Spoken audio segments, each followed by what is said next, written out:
غامدی صاحب اس کے منکر ہیں، کہتے ہیں کوئی عیسیٰ علیہ السلام آسمانوں پہ زندہ نہیں ہے. وجہ اس کی ہے کہ منکر حدیث ہیں غامدی صاحب، وہ حدیث کا انکار کرتے ہیں. اب غامدی صاحب کو جب منکر حدیث کہا جائے تو وہ کہتے ہیں نہیں میں تو منکر حدیث نہیں ہوں.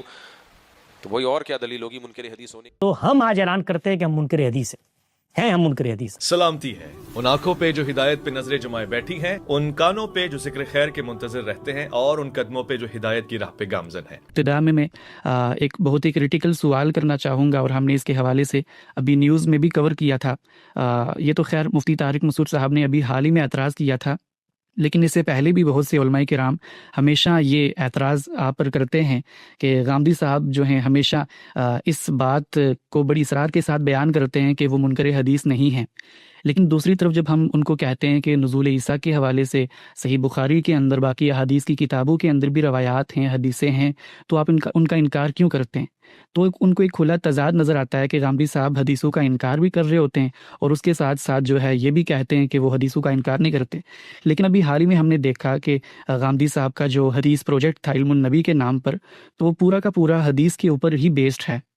اور اس کے ساتھ ساتھ جو غامدی صاحب کی مختلف کتابیں ہیں، میزان کے اندر سینکڑوں جگہ آپ نے حدیثیں جو ہیں وہ نقل کی ہیں. تو ایک جو کنٹراڈکٹری چیزیں نظر آ رہی ہیں کہ ایک طرف جو ہے آپ اپنی کتابوں کے اندر حدیث پروجیکٹ کے اوپر بھی کام کر رہے ہیں، اور دوسری طرف علماء کرام بار بار اس بات پر اصرار کرتے ہیں کہ آپ منکر حدیث ہیں. تو آپ اس پورے کے پورے الزام کو کیسے دیکھتے ہیں؟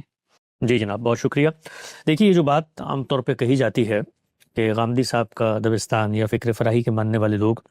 حدیث کا انکار کرتے ہیں، یہ لوگ منکر حدیث ہیں.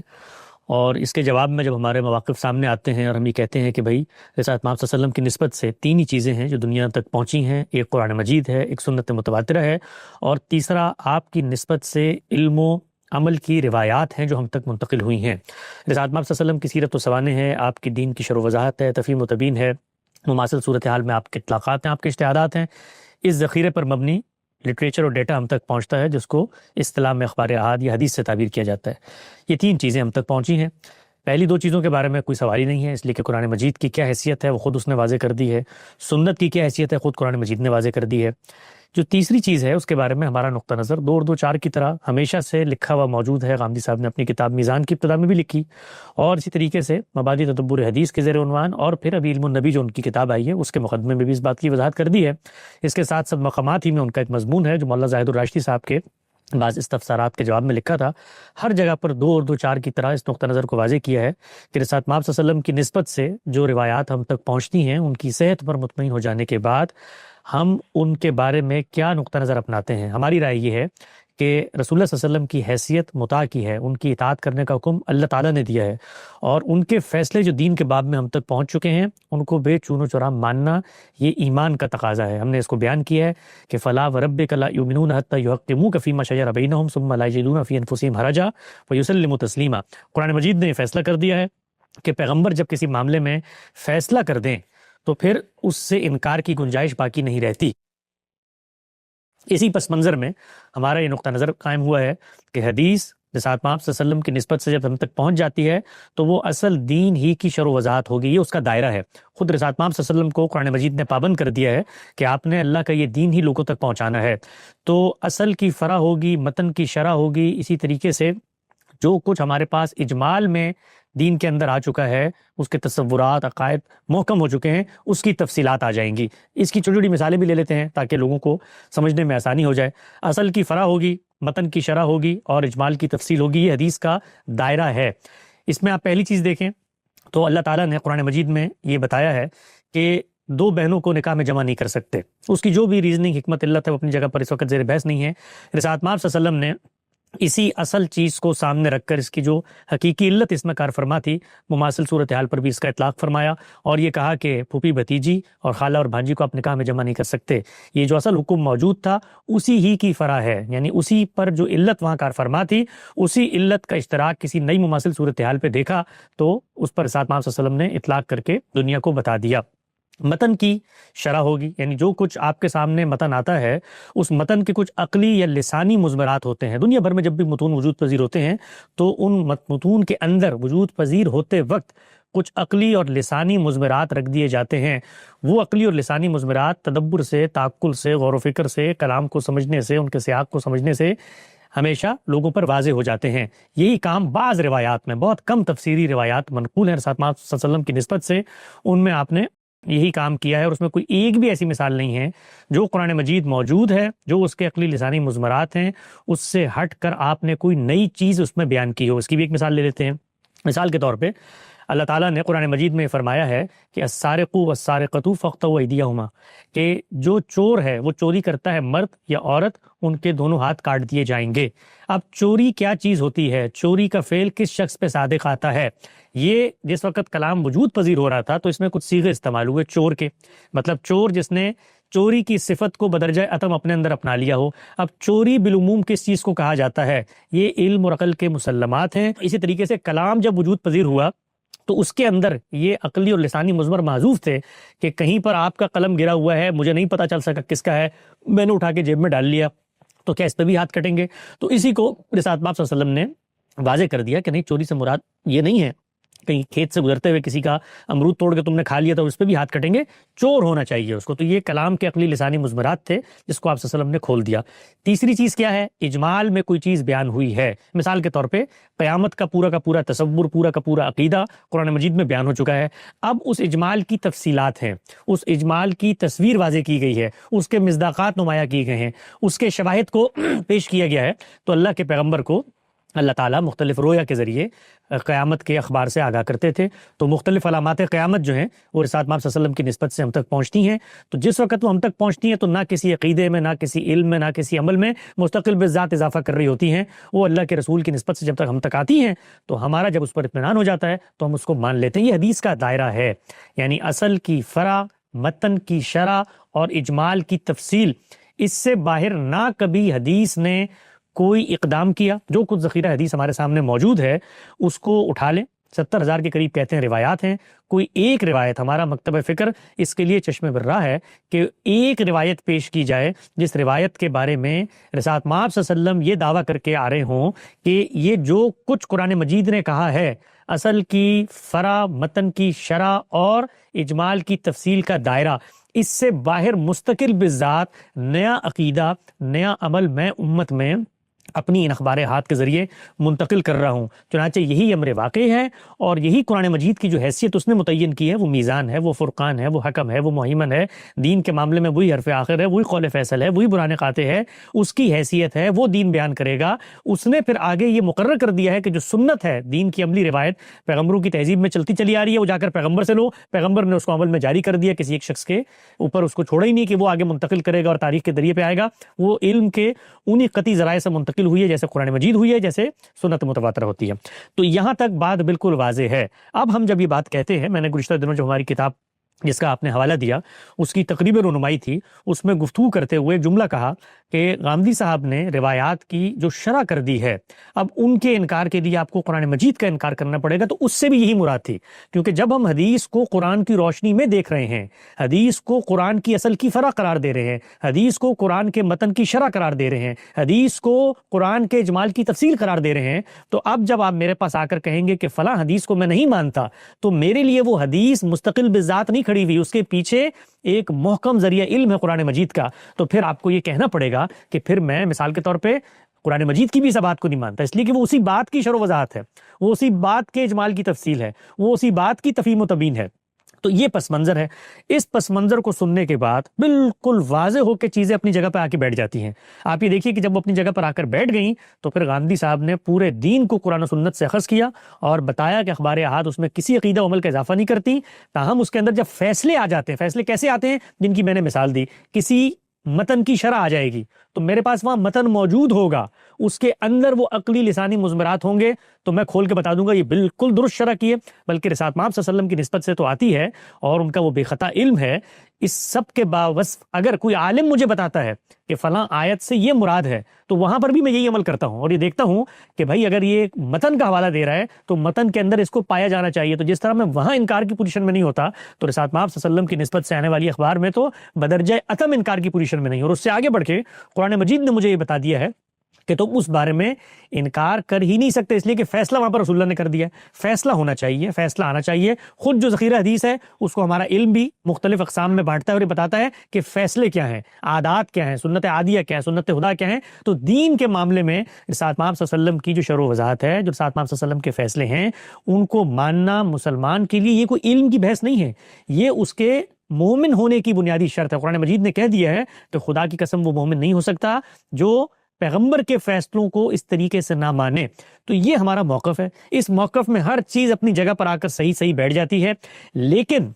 اس موقف کو سننے کے باوجود جب ہمارا جو سامنے کا طبقہ ہے، روایتی علم کہیے، روایتی طبقہ کہیے، علماء کرام کہیے، وہ جس وقت اعتراض کرتے ہیں تو ہمیں ٹھنڈے دل و دماغ سے، بڑی محبت سے، بڑے تحمل سے سمجھنا چاہیے کہ اب ان کا اعتراض باقی کیا رہ گیا ہے، اس لیے کہ حدیث تو اس کی جگہ پر آ گئی اور حدیث کو ہم نے قرآن مجید کی شرح بنا دیا، متن کی فرع بنا دیا، اجمال کی تفصیل بنا دیا، تو اب اس کو تو ہلایا نہیں جا سکتا، اس کا تو کوئی شخص انکار کر ہی نہیں سکتا۔ اس کے بارے میں تو ہم نے یہاں تک کہہ دیا کہ اب جو ہم نے اس کی تعبیر کی ہے قرآن کی روشنی میں، آپ میرے فہم سے اختلاف کر سکتے ہیں، لیکن اگر آپ انکار حدیث کریں گے تو انکار قرآن ہو جائے گا۔ اس سطح پر جا کر جب بات واضح ہو گئی تو اب بھی علماء کرام کو اگر تردد ہے،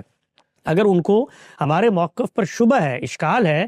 تو ہمیں یہ جاننا چاہیے دیانتداری سے کہ ان کا مسئلہ کیا ہے، ان کی کیا پرابلم پیدا ہو گئی ہے جس وجہ سے وہ اب بھی یہ ماننے کو تیار نہیں ہیں کہ یہ جو دوسرے حضرات ہیں۔ اور اس سے آگے بڑھ کے میں آپ سے ایک بات عرض کرتا ہوں کہ ہمارے یہاں اس پوری بحث کے اندر جو مختلف لوگ غلط مواقف پیش کرتے ہیں وہ ہماری بنا استدلال میں کہیں زیر بحث ہی نہیں ہے۔ یعنی عام طور پہ لوگ یہ کہتے ہیں کہ یہ لوگ جو ہے مثال کے طور پہ یہ کہتے ہیں کہ حدیث چونکہ ضمنی ہوتی ہے اس لیے اس کو مت مانو، حدیث چونکہ بہت بعد میں منتقل ہوئی اس کو مت مانو، یہ ہمارے زیر بحث ہی نہیں ہے۔ علم اور عقل کا اطمینان کے وہی اصول ہیں جو محدثین کے اصول ہیں، وہ متن کے بارے میں دو چیزیں ہیں، وہ متن نقل کرنے والوں کے بارے میں تین چیزیں ہیں، متن کے بارے میں کہ قرآن و سنت کے خلاف نہ ہو، علم و عقل کے مسلمات کے خلاف نہ ہو، متن منتقل کرنے والا عادل ہو، ثقہ ہو، اس کی عدالت کے اوپر اطمینان ہو، سلسلہ سند کا اتصال ہو، یہ سب چیزیں ہم اسی طرح مانتے ہیں، اس طرح روایتی علم مانتے ہیں، گویا اس میں کوئی اختلاف ہے ہی نہیں، تو پھر ان کو ہم سے اختلاف کیوں کر پیدا ہو رہا ہے؟ تو اب میں آپ کو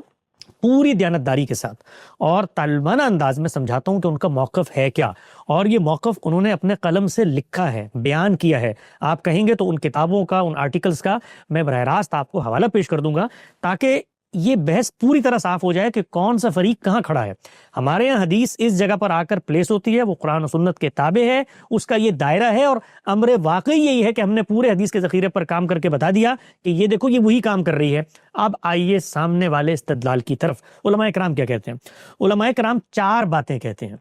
وہ کہتے ہیں کہ حدیث کے بارے میں جب آپ یہ چار باتیں نہیں مانیں گے اس وقت تک ہم کسی شخص کو اقرار حدیث کرنے کا سرٹیفکیٹ نہیں دیں گے، اور ہم اس پر منکر حدیث کا فتویٰ، لیبل،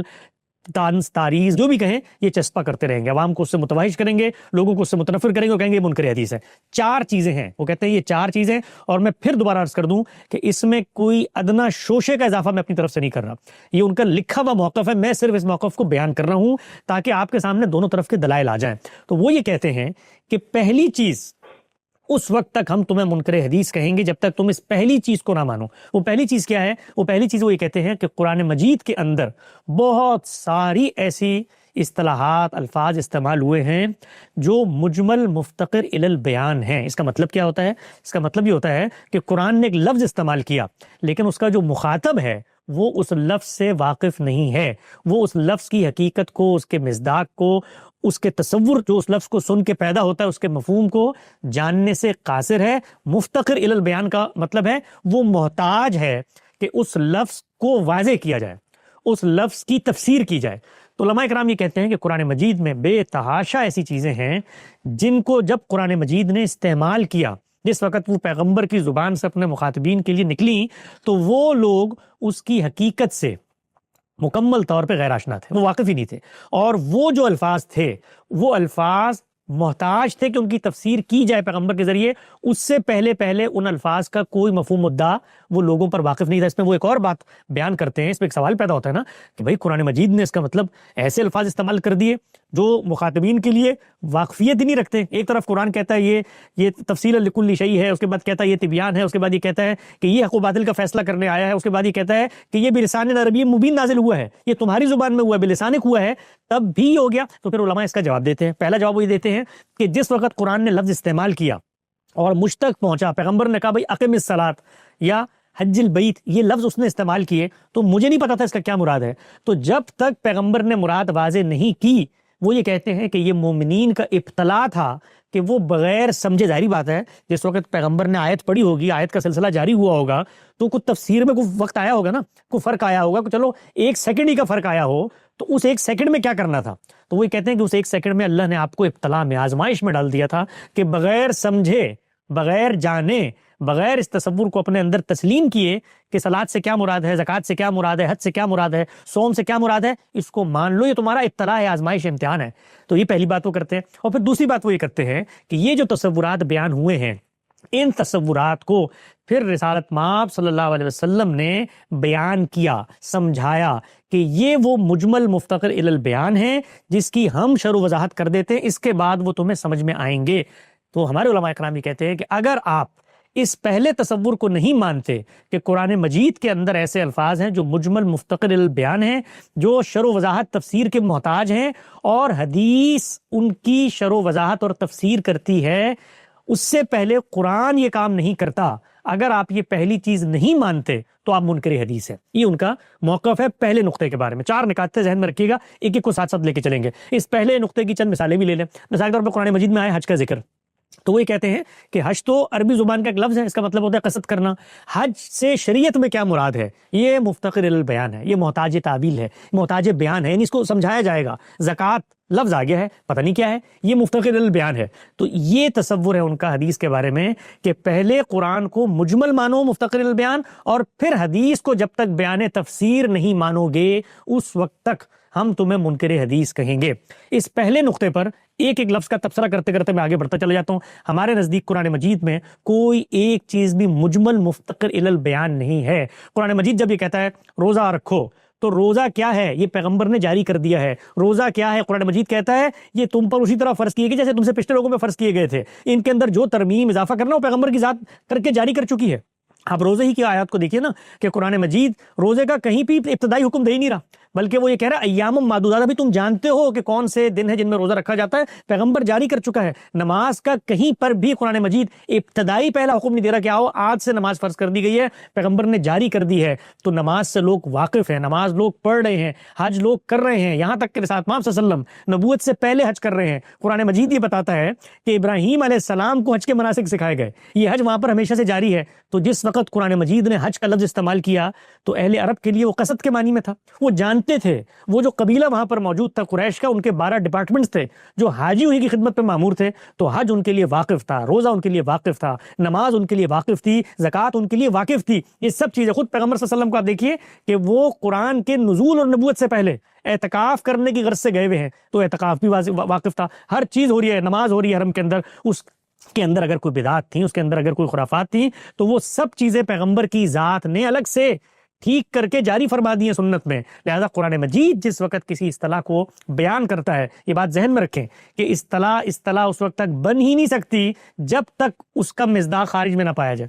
ورنہ تو پھر قرآن مجید کو یہ کہنا تھا کہ آؤ بھائی میں بتاتا ہوں صلات کے تو 6 معنی ہوتے ہیں, تو میں جس صلات کو ذکر کر رہا ہوں اس کے یہی افکار و اعمال ہیں. یہی وہ مسئلہ ہے پھر جو علماء کو پیش آیا کہ قرآن مجید صلات کا ذکر کر رہا ہے اور صلات تو کوئی موجود ہی نہیں ہے قرآن میں. تو اب ہم یہ کہتے ہیں کہ قرآن میں جب صلات بیان ہوئی تو وہ مجمل مفتقر الی البیان تھی, اس کا معنی کسی کو نہیں پتا تھا. یہ حدیث ہے جس نے آ کر ہمیں بتایا کہ نماز ہوتی کیا ہے. تو پھر ہم اس پہ کہتے ہیں کہ ذرا وہ حدیثیں بھی لے آؤ, وہ لے آؤ ذخیرہ جس کے اندر قرآن مجید کے اس مجمل مفتقر الی البیان کے بعد رسول اللہ صلی اللہ علیہ وسلم نے فرمایا ہو آؤ لوگوں میں آج تم کو نماز پڑھانا سکھاتا ہوں, وہ ایک ہی روایت لے آئے جس سے پوری نماز ہی نکال کے دے دیں, تو یہ امر واقعی کے بھی خلاف ہے. یہ پہلی بات. دوسری بات علماء اکرام یہ فرماتے ہیں کہ جس وقت تک آپ حدیث کو قرآن مجید کی جو ہدایت قرآن مجید نے دی ہے اس کے اندر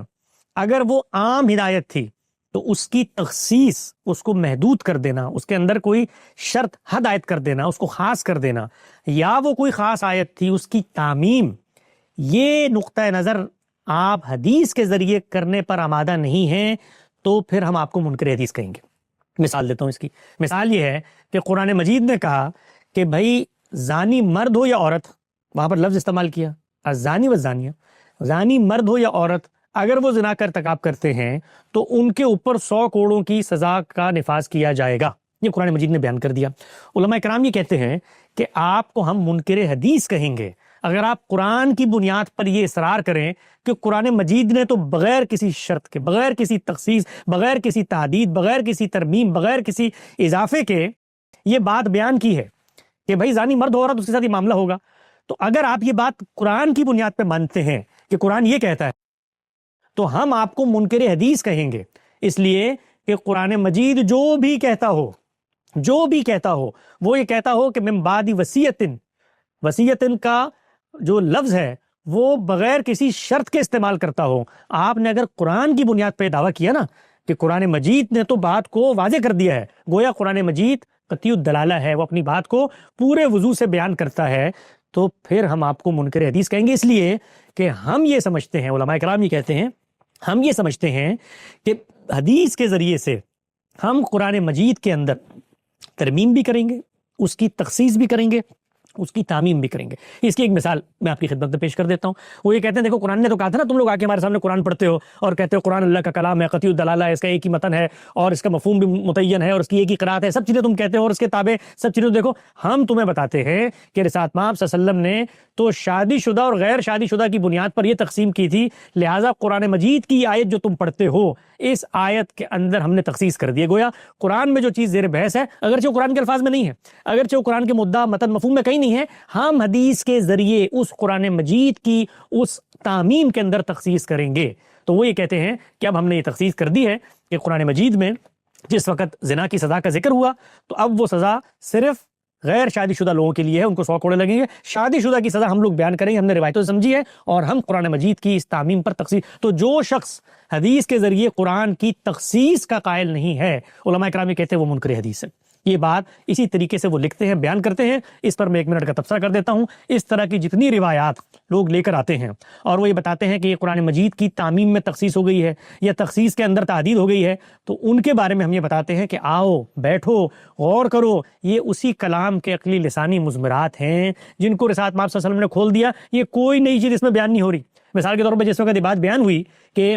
چوری کی یہ سزا ہے، تو چوری کیا ہوتی ہے یہ رسالت مآب صلی اللہ علیہ وسلم نے الگ سے تحدید نہیں کی، یہ کلام کے عقلی لسانی مضمرات تھے، اس کا بیان آگے لہٰذا حدیث یہاں پر کوئی نیا کام کر ہی نہیں رہی۔ اسی کے ساتھ ساتھ ہم ان کو یہ بتاتے ہیں کہ جن معاملات میں تمہیں تردد ہو رہا ہے، تم یہ دیکھ رہے ہو کہ بھائی زنا کی سزا تو قرآن نے صرف 100 کوڑے دی تھی، یہ رسول اللہ نے رجم کیوں کر دیا، تو آؤ ان واقعات پہ غور و فکر کرو۔ خود رجم کی سزا قرآن مجید میں زیر بحث ہے اور وہ فساد فی الارض کے ضمن میں ہے، تو روایتوں پر غور کرو۔ روایتیں چیخ چیخ کر پکار کے یہ بتا رہی ہیں کہ ان روایتوں میں جن لوگوں نے یہ جرم کیا تھا وہ محض زنا کا جرم نہیں تھا، وہ فساد فی الارض کا جرم بن چکا تھا۔ چوری جس وقت ڈاکہ بن جائے، قتل جس وقت دہشت گردی بن جائے اور زنا جناب الجبر بن جائے یا کعبہ گری بن جائے، تو اس موقع پر کیا ہوتا ہے، یہ فساد کے زمرے میں آ جاتا ہے۔ تو رسول اللہ صلی اللہ علیہ وسلم نے 2 سزاؤں کا اطلاق کیا ہے، فساد کی سزا بھی دی ہے اور 100 کوڑے بھی مارے ہیں۔ تو تم لوگ ہم سے یہ مطالبہ کرتے ہو کہ قرآن مجید کو ایک طرف رکھ دو اور حدیث کے ذریعے اس کے اندر تبدیلی کر دو، تو اب جب تک یہ تبدیلی نہیں کرو گے تو ہم تمہیں منکر حدیث سمجھیں گے۔ یہ علماء کا دوسرا استدلال ہے۔ تیسرا استدلال ان کا یہ ہے کہ جو کچھ قرآن مجید بیان کر رہا ہے وہ الفاظ میں ہے، ظاہری بات ہے، الفاظ کا ایک مفہوم ہے، مدعا ہے، معنی ہے، جملہ ہے، اس کی تعلیف ہوگی، اس کا سیاق و سباق ہوگا، اس سے ایک مفہوم برآمد ہوگا۔ مثال لے لیتے ہیں، قرآن مجید نے کہا کہ اشہر حرم کی پابندی تم پر لازم ہے، یعنی عربوں کے ہاں 4 ایسے، اور دین ابراہیمی کی روایت میں ہمیشہ سے 4 ایسے مہینے تھے جن کے اندر قتال کی ممانعت تھی تاکہ لوگ حج کر سکیں، عمرہ کر سکیں۔ یہ قرآن مجید نے یہ کہہ کر واضح کیا کہ تم ان کے اندر تبدیلیاں کرتے ہو، تم ان کے اندر تغیر کرتے ہو۔ یہ ہم آج واضح کر رہے ہیں کہ اشہر حرم کی حرمت برقرار ہے اور تم نے اس کی پاسداری کرنی ہے، مسلمانوں کو قیامت تک اس کا پابند کر دیا رسول اللہ نے۔ قرآن مجید واضح ہے۔ علماء کرام تیسرا نقطہ یہ بیان کرتے ہیں کہ جب تک آپ حدیث کے ذریعے قرآن مجید کی واضح متعین ہدایت کو منسوخ کرنے پر آمادہ نہیں ہوں گے، گویا اس کو نل اینڈ وائٹ کرنے پر آمادہ نہیں ہوں گے، گویا اس کے خاتمے پر آمادہ نہیں ہوں گے، اس وقت تک ہم آپ کو منکر حدیث کہیں گے۔ مثال لے لیتے ہیں، مثال امام سرخسی بیان کرتے ہیں، بے شمار مثالیں ہیں اس کی، آپ کو روایت کی کتابوں میں ایک مثال لے لیتے ہیں۔ مثال کے طور پہ اشہر حرم کی حرمت کی قرآن نے بات کی، امام سرخسی فرماتے ہیں کہ رسول اللہ صلی اللہ علیہ وسلم نے اس کو منسوخ کر دیا۔ گویا ہمارے پاس ایک حدیث آئی ہے کہ آپ نے فلاں موقع پر فلاں مہینے میں قتال کیا تھا، اور وہ مہینہ تو چونکہ اشہر حرم ہے تو اس لیے قرآن نے اگرچہ کہا ہو کہ اشہر حرم میں قتال نہیں کرنا، ہم یہ کہتے ہیں کہ حدیث میں یہ آگے ہے کہ آپ نے فلاں مہینے میں یہ قتال کیا تھا، لہذا قرآن کی ہدایت کو ہم نے منسوخ کر دیا۔ تو علماء کرام کا تیسرا نقطہ نظر یہ ہے کہ حدیث کے ذریعے قرآن کو منسوخ کرنے پر جس وقت تم آمادہ نہیں ہوگے اس وقت تک ہم تمہیں منکر حدیث سمجھیں گے۔ اب آپ دیکھیے کہ وہی روایت جس سے یہ کام کیا گیا، صرف اس کو بخاری میں کھول کے پڑھ لیں تو واضح ہو جائے گا کہ خود قرآن مجید نے تو شرائط عائد کر دی تھی کہ اگر تم پر حملہ ہو جائے ان مہینوں میں تو تم جواب دے سکتے ہو۔ وہ دیکھیے وہ حملہ کس نے آغاز کیا، رسول اللہ صلی اللہ علیہ وسلم نے اسی آغاز کیے ہوئے حملے کو کہاں تک پہنچایا، خود حدیث کی کتاب نے واضح کر دیا ہے کہ وہ اشہر حرم کے اندر ہوا ہی نہیں۔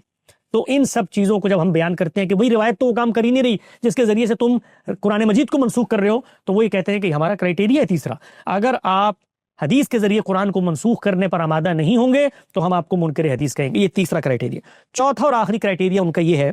منکر حدیث کا لیبل لگانے کے لیے کہ جس وقت تک کوئی بھی روایت آپ کے سامنے آتی ہے، کوئی بھی روایت، اس روایت کو انسانوں نے جب سمجھا ہے، علماء کرام نے جب سمجھا ہے، سلف صالحین نے جب سمجھا ہے، تو اس سمجھنے سے جو ان کا ایک نقطہ نظر وجود پذیر ہوا ہے، جو آئیڈیا ڈیولپ ہوا ہے، وہ چونکہ ایک آدمی کا نہیں ہے، افراد کی اتنی بڑی تعداد کی انڈرسٹینڈنگ ہے حدیث کی، لہٰذا حدیث کے مفہوم پر جب اجماع ہو جائے تو اس سے اگر آپ اختلاف کرتے ہیں، اس وقت حجیت حدیث زیر بحث نہیں ہے، یعنی حدیث کی جو انڈرسٹینڈنگ ہے، مثال لے لیتا ہوں بھائی، حدیث کی انڈرسٹینڈنگ ہے کہ رسول اللہ صلی اللہ علیہ وسلم نے فرمایا جس شخص کی تہبند ٹخنوں سے نیچے ہوگی وہ جہنم میں جلائی جائے گی، تو وہ یہ کہتے ہیں کہ یہ حکم تکبر کی غرض سے ہو یا نہ ہو اس پر اجماع ہے۔ یا ایک اور مثال لے لیتے ہیں، مثال کے طور پہ وہ کہتے ہیں کہ نزول مسیح کی روایت جس کا آپ نے ذکر کیا کہ یہ کتابوں میں آ گئی ہے، اور اب اس سے مراد یہ ہے کہ اس میں حصی طور پر سیدنا مسیح دوبارہ زمین پر اتر کے تشریف لائیں گے۔ یہ جو بھی روایتیں ہیں ان پر ہماری ایک انڈرسٹینڈنگ ڈیولپ ہو چکی ہے انسانوں کی، تو اس انڈرسٹینڈنگ سے اگر آپ اختلاف کرتے ہیں، انڈرسٹینڈنگ سے اختلاف کرتے ہیں ہماری انسانوں کی، تو ہم آپ کو منکر حدیث کہیں گے۔ اس پر ہم وہی ایک لفظی تبصرہ کہ جس وقت آپ کی انڈرسٹینڈنگ آتی ہے تو آپ بھی اگر رسول اللہ کی جگہ پہ بیٹھ گئے ہیں اور رسول اللہ نے قرآن کی شرح و وضاحت کی تھی اور ان شرح و وضاحت سے جو ذخیرہ حدیث مرتب ہوا اس کی شرح و وضاحت کی ذمہ داری آپ کو دی ہے، اور ہمیں قرآن نے پابند کر دیا کہ رسول کے بعد ان کے فیصلے بھی مانو اس شرح و وضاحت کے بارے میں، تو ہم مانیں گے، ورنہ حدیث کو دیکھیں گے، اس کا سیاق دیکھیں گے، سباق دیکھیں گے، پس منظر دیکھیں گے، سب سے بڑی چیز اصول دیکھیں گے جس کی وہ فرع بن رہی ہے، متن دیکھیں گے جس کی وہ شرح بن رہی ہے، اجمال دیکھیں گے جس کی وہ تفصیل بن رہی ہے، اور ہزاروں جگہ پر اختلافات ہو سکتے ہیں روایت کی تفہیم میں۔ تو یہ چار نقطہ نظر ہیں۔ میں طالب علمانہ انداز میں بڑی محبت دیانتداری کے ساتھ یہ عرض کرتا ہوں کہ یہ چار جو چیزیں میں نے بیان کی ہیں، اگر اس میں کوئی ادنا تحریف کی ہو، ادنا ترمیم اضافہ کیا ہو جو علماء کرام کہتے ہیں، تو آپ آ کر میرا گریبان پکڑ لیں۔ میں نے بے کم و کاست ویسے بیان کی ہیں جیسے وہ بیان کرتے ہیں۔ یہ چار چیزیں وہ یہ کہتے ہیں کہ جب تک نہیں مانو گے اس وقت تک ہم تمہیں منکر حدیث کہیں گے۔ میں اس کے جواب میں ایک جملہ عرض کرتا ہوں کہ یہ چار چیزیں ماننے کے بعد اگر انسان حدیث کا اقرار کرتا ہے تو ہم آج اعلان کرتے ہیں کہ ہم منکر حدیث